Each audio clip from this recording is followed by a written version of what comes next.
Now, this is the Cambria Julia's Vineyard Pinot Noir from 2006. This is from the Santa Maria Valley, which is in the Santa Barbara kind of Central Coast area of California, the region that was actually profiled in the movie Sideways. So the reason why I picked up this wine was because I had read a few months back that it got a 93-point rating in Wine Enthusiast magazine. And I kind of wanted to know, is it really 93 points worth? Because it's hard to find a Pinot Noir, especially under $20, that gets that kind of a score from one of the major publications. So when I was in Trader Joe's and saw this there, I grabbed it, snapped it up, thought it would be perfect for this episode, and we're gonna put it to the test now and see if this is really worthy of a 93. So here we go.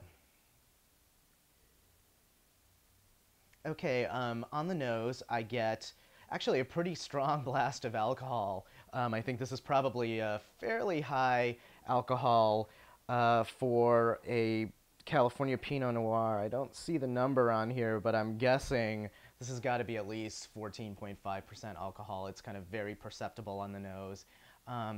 But you also get some nice ripe berry fruit, red berries. You get a little bit of a vanilla kind of creaminess going on, and that's probably from oak barrels. And a little bit of a cola characteristic, which is fairly common in Pinot Noir. So let's go ahead and give it a taste.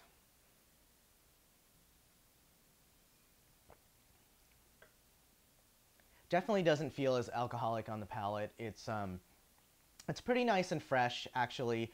A tad on the syrupy side, and that comes from the ripeness of this. In terms of the rating here, well, actually, let's first talk about serving temperature.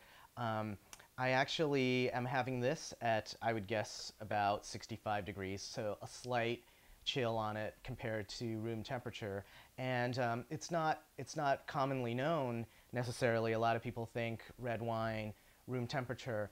For me, most red wines actually are a little bit more lively, serve slightly less than room temperature, and especially with Pinot Noir, it picks up this kind of lively crispness and freshness. So I serve it even a little cooler than I would maybe like a cab or something like that.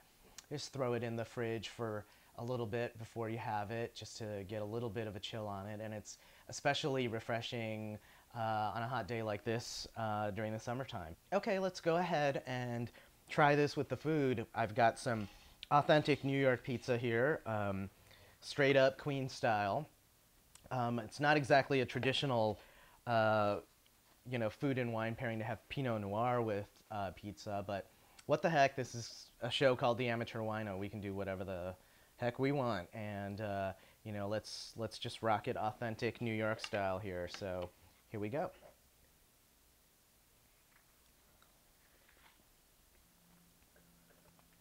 That's pretty good. That's working for me.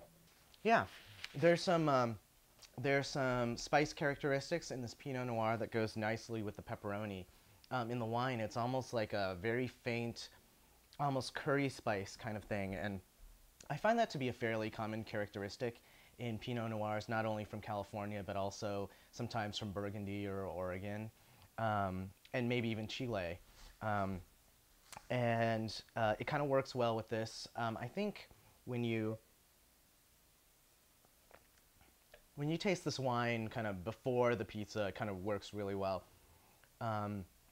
Going back to the wine after the pizza, the delicate flavor of the Pinot Noir does get a little obscured by the power of the pizza. So in the end, maybe not quite as great a pairing as this would be with some Italian wines like a Chianti that has a little more acidity to kind of stand up to what's going on in the pizza in terms of the spice and the tomato sauce and that kind of thing. But still a very solid choice, and you wanna mix it up and not always do the traditional thing sometimes, and that's what we're all about at the Amateur Wino. So definitely give that a shot. In the end, I think I wouldn't quite rate this as highly as 93 points. It's not quite that special to me, but it's a good, solid Pinot Noir from the Central Coast. It has the characteristics that I associate with that area, which is slightly jammier, riper fruit, than, say, from the, Pinot Noirs from the Russian River Valley or something like that. I think overall, of all the Pinots that I've reviewed on the show before, this probably comes in second to the Copan, but ahead of the Wild Horse and Sebastiani Pinots that I've profiled. So this is a good little pickup for 17 bucks. So if you see it at your local Trader Joe's or your local wine shop, definitely give it a shot. That's a very decent price for a wine, for a Pinot Noir of this quality. You've probably heard that Pinot Noir is a difficult grape to grow, and that's true. It's thin-skinned, it's more susceptible to rot and so forth. And as a result, Pinot Noir growers have to weed out a lot of the fruit that they actually grow, which kind of explains why the prices for Pinot Noir tends to come out a little bit higher, and probably explains why there's no Charles Shaw Pinot Noir, because it's just not feasible to be able to come up with grapes to make a Pinot Noir for $2 or $3 a bottle. But for $17 a bottle, I say thumbs up on the Cambria Julia's Vineyard 2006 Pinot Noir. Maybe overrated a little bit by Wine Enthusiast, but still a good, solid bottle of Pinot. So check it out. Okay, so I'm going to do just those two wines for this episode, trying to keep it short, but I do have more wines that I picked up from Trader Joe's, which I'll save for a future episode. And if you've found some really great bargains in the aisles of TJ's, then definitely shoot me a comment. Let me know what you found and what you liked, and we'll definitely check it out and profile it on the show.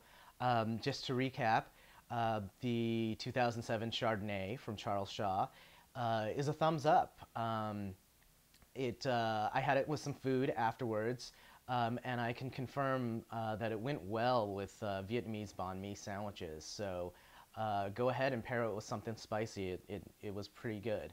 And together with the second bottle, the Cambria Julia's Vineyard 2006 Pinot Noir, we got two pretty decent wines for $20 or less. So thumbs up to TJ's. They're still rocking the bargains for us, budget challenged people. So definitely check those wines out and tune in for the future Trader Joe's episode. And until then, thanks for watching and see you next time.